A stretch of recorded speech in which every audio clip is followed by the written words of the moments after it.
뭐 특별히 제가 드릴 말씀은 없고 질문 있으면은 네, 질문 주십시오. 오늘 언론사 좀 밝혀주시고. 네. SBS 최승훈 기자입니다. 오늘 민주당에서 윤상현 의원에 대한 제명안을 낸다고 하는데 거기에 국민의 입장이 있을까요? 협상요? 입장.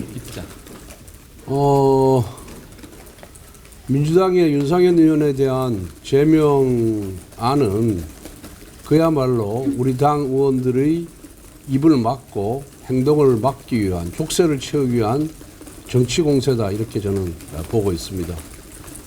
국회의원이 헌법기관으로서 자신의 소신에 따라서 발언하고 행위한 것에 대해서 그것이 무슨 국회법이나 헌법을 위반한 것인지 저는 알 수가 없습니다. 예, 그렇기 때문에 제명이라는 것은 국회의원의 그런 자격을 박탈하겠다는 것인데 이거는 너무 과도한 정치 공세다, 저는 그렇게 보고 있고, 그런 식으로 따지면은 12개 범죄 혐의로 5개의 재판을 받고 있는 이재명 대표가 먼저 제명 대상이 되어야 될 것이 아닌가, 저는 그렇게 생각합니다. 무슨 실정법을 위반한 게 있겠습니까? 그러면은 윤상현 의원이 강남경찰서장에게 전화를 해서 연행자들을 잘 부탁한다, 이 발언에 대해서는 적절하다고 보실까요? 국회의원이 국민의 억울한 사정을 잘 살펴달라는 의미로 보면 되지 않을까요? 그 정도는 국회의원이 충분히 할 수 있다고 생각합니다. 무슨 압력을 가하거나 거기에 무슨 힘자랑을 하거나 아니면 강요를 한 거 아니기 때문에 거기에 대해서 국회의원은 뭐 언제든지 어려운 국민의 입장의 편에 서서 그 사람의 입장을 대변할 수 있다고 생각합니다. 그러면 헌재 월담한 게 적절한 행위라고. 언론사 좀 언론사 밝히고요. CBS 서민선인데요. 아까 대통령이 모두 발언에서 권한대행 체제 불확실성으로 인해 국정이 지금 불안하다 이렇게 말씀하셨는데, 한덕수 권한대행에 대한 탄핵을 먼저 심의한다는 게 약간 이해가 안 되는데요. 그 대통령 탄핵을 우선 심의를 해야 기각이 돼서 대통령이 먼저 돌아오실 수 있는. 그건 그렇지 않고 지금 대행이 대행 체제라는 것이 얼마나 불안한 체제입니까? 그리고 한덕수 권한대행에 대한 탄핵은 단순한 문제거든요. 의결 정족수가 151석이냐 200석이냐의 문제고, 그 다음에 탄핵 사유도 뭐 헌법재판소에서 지적한 바와 같이 불분명하다는 것이고, 그렇기 때문에 간단히 종료할 수 있는 사건입니다.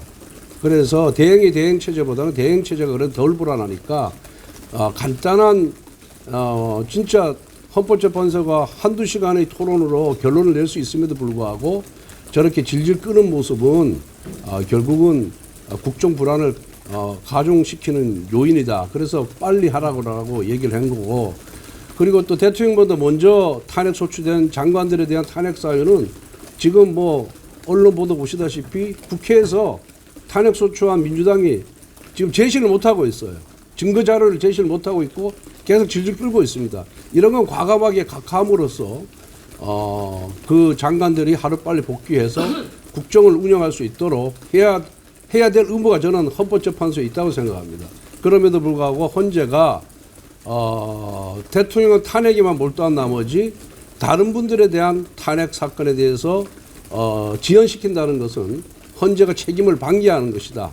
그리고 그렇게 될 경우에는 헌재가 어떤 정치적 편향성을 갖고 있다는, 불공정하다는 그런 인상을, 이미지를 국민들에게 줄 수 있기 때문에 그것이 결코 헌재에는 도움이 되지 않는 거라는 것을 다시 한번 말씀드립니다. 대표님, 이제 국민들도 조기 대선을 생각하고 있고 당 지도부가 좀 극우 진영과는 좀 손을 그어야 한다, 이런 의견도 나오고 있는데 여기에 대해서 어떻게 생각하시나요? 글쎄요, 그게 뭐 극우 진영이라는 것이 어떤 의미를 말씀하시는 건지 잘 모르지만 우리 당을 지지하는 모든 국민들을 다 포용하는 정당입니다. 그리고 당은 또 당 나름대로 중심을 잡고 또 균형 잡힌 시각으로 행보를 하고 있다는 말씀을 드립니다. 프레스 한명숙 기자입니다. 안해죠. 네, 저 MBC 임면입니다. 어저께 그 권영세 위원장께서 유튜버들에게 김정문을 보내셨다고 하는데, 여기에 대해서 당의 입장은 좀 어떠신지가 좀. 그거는 당을 대표하는 비대위원장께 물어보시죠. 그런데 유튜버도 여러분들 알다시피 대한 언론이라고 지금 부르고 있잖아요. 그래서 그런 대한 언론들에게 명절에 인사차 조그마한 선물을 하는 것을 갖고 그걸 과도하게 정치적으로 해석하고 거기서 그걸 갖고 비난하려고 하는 그런 태도가 저는 오히려 이해가 가지 않습니다. 자, 이 정도 하겠습니다. 네, 이 정도 하겠습니다. 제가 마무리하겠습니다. 예, 제가 몇 개 질문 받고 마무리 드리겠습니다. 이현수 조명기자인데요. 그 서부지원 폭력 사태 때 방송사들에 대한 그 취재진들에 대해서도 폭행이 다수 벌어진 걸로 이렇게 밝혀졌는데요. 그 부분에 대해서 어떻게 보시는지. 네, 저희 국민의힘은 모든 영역의 모든 종류의 폭력에 대해서 반대합니다. 예, 민주주의는 대화이고 토론이고, 예, 그래서 그거에 대해서는 어떤 것이든 폭력은 저희는 반대하고 엄격히 선을 긋는다. 오히려 저희가 더 폭력에 대해서는 단호하게 입장을 가져서 민주주의를 지키고 국민들을 지키겠다, 이렇게 말씀드립니다. 그 언론 자유와 알 권리에 대한 정면 위협이라고 생각하십니까? 당연하죠. 신체나 인권에 대한 위해는 언론이든 일반 국민이든 기업인이든 정치인이든 확고히 보장돼야 되는 게 800년 전에 탄생한 마그나카르타의 정신이고 면면이 저희 대한민국 헌법까지 이어져 왔고 국민의힘은 그 헌법 가치를 지키기 위해서 최선 다하겠습니다. 대변인, 오늘 권성동 원내대표께서 모두 발언에서 민주당의 줄타내기 계엄 선포의 명분으로 거론됐기 때문에 이제 헌재의 심판이 먼저 나와야 된다고 말씀을 하셨는데요. 네네. 그러면 그 민주당의 줄타내기에 대한 헌재 결과에 따라서 비상계엄도 정당할 수 있다고 보시는 건지 당의 입장이 궁금하고요. 그리고 아까 제가 하나씩 해주시죠. 네. 비상계엄에 대한 헌법적인 판단은 헌법재판소가 하게 돼 있고, 저희는 헌법재판소가 최선 다해서 객관적이고 중립적이고 엄정하게 대한민국 헌법의 원리와 가치를 판단할 것으로 기대하고 또한 촉구드리고 권고드린다, 이렇게 말씀드리겠고요. 저희가 판단할 수는 없는 것이고, 근데 대통령 변호인 측에서 또 대통령께서 계엄의 선포 이후로 국회에 여러 가지 부적절한, 저희가 볼 때는 헌법 파기 행위들이죠. 그것들을 탄핵 포함한 것들을 제기했기 때문에 대통령 탄핵 심판은 일반 원리로 말씀드리겠습니다. 이 건에 대한 것이 아니라 종합적이고 심도 있어야 하고, 그래서 그것이 국민들의 공감 속에서 국론 통합으로 이어져야 되고, 그렇게 종합적으로 헌법재판이 나오기 위해서는 계엄 선포의 사유로 제기된 국회에 22번, 29번에 걸친 무차별적인 탄핵에 대해서도 그것이 이유가 있었고 적절했고 바람직했느냐에 대한 종합적인 판단이 필요하다라는 일반 원칙을 말씀드렸다는 점을 설명드립니다. 네, 다음. 지금 서부지법 폭력 사태 이후에 시위대가 헌법재판소를 향하고 있는 그런 상황인데요.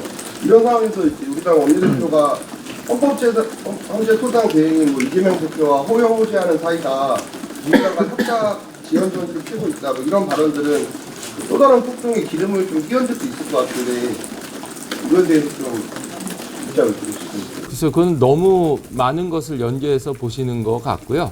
폭동과 평화 집회는 다릅니다.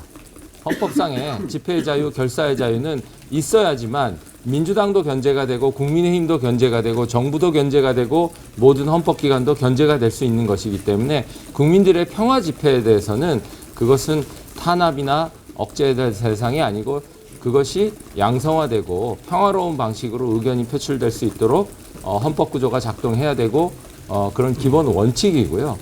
다만 폭력은 절대 의견을 표시하는 행사할 표시가 될 수 없다. 이 말씀 다시 말씀드리고, 지금 문영배 권한대행과 이재명 대표에 대해서 우리 원내대표가 모두 말씀을 드리는 것은, 그러한 것들은 헌법상 기본 원리상 이해상충입니다. 예, 이해상충의 원리가 있는 지점에 대해서는 견제하고 목소리를 내는 게 공당의 기본 자세이고, 저희는 개별 심판 사건에 대해서는 헌재에게 맡겨져 있다고 믿습니다. 그러나 이해상충 요인에 대해서는 목소리를 낼 수 있고 또 헌법적 절차와 원칙이 이상하게 좀 뒤틀릴 수 있는 여지가 있다든지 하면 그거는 저희의 역할입니다. 윤상현 의원이 강남경찰서에 전화해서 그 서부지원 연행자들을 잘 부탁한다고 한 것은 그 특정 사건에 대한 수사 청탁으로 볼 수도 있는 거 아닙니까? 아 절대 그렇지 않. 억울하다고 하기에는 너무 특정 사건 아닙니까? 그리고 폭력 사건인 거고 그 사건만 억울할 리가 없는 거 아닙니까? 아 지금 불거진 사건이고요. 그 대한민국에 있는 모든 사건에서 모든 억울한 사안이 발생할 수가 있습니다. 그래서 저희가 폭력을 지지하는 게 아니라 폭력, 폭도라는 오히려 질문을 좀 드려보고 싶네요. 그런 단어 속에서 혹시 공권력이 획일적으로 행사된다 해서 놓칠 수 있는 부분이 있지 않습니까? 인권이 또 침해된다든지 그런 부분 세심하게 챙기고 억울한 사람을 챙기는 것은 국회의원의 기본 임무 중에 하나입니다. 그래서 그분이 억울한지 안 한지는 모르죠.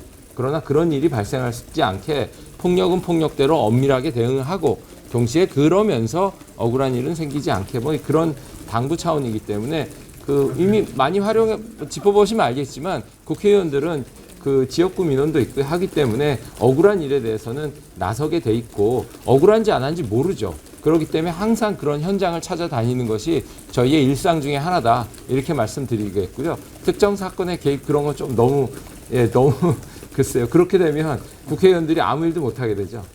이런 게 오히려 폭력을 조장했다는 논란을 자초한 거 아니냐 이런 비판들이 많은 것 같더라고요. 뭐 그렇게 해석을 하실 수는 있지만 윤상현 의원은 이미 그 시간에 다 자리를 떠났었던 분이고요.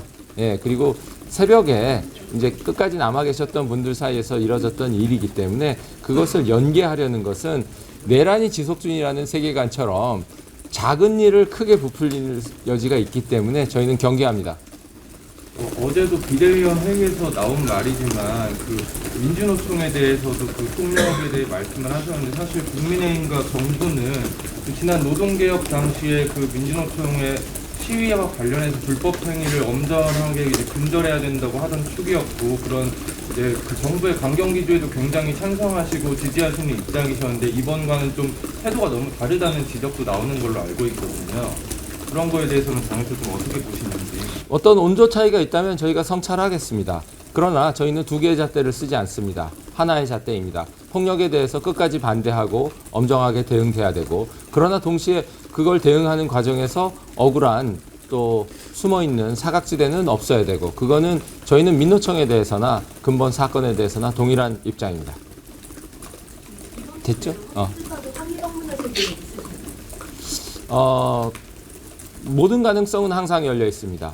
헌법재판소가 저희가 관찰할 때 객관의 길을 걷고 있다면 헌법의 길을 걷고 있다면 저희가 항의 방문한 일은 없고요. 오후라도 헌법을 벗어나는 징후가 있다든지 객관을 벗어나는 징후가 있다든지 하면 저희는 움직입니다.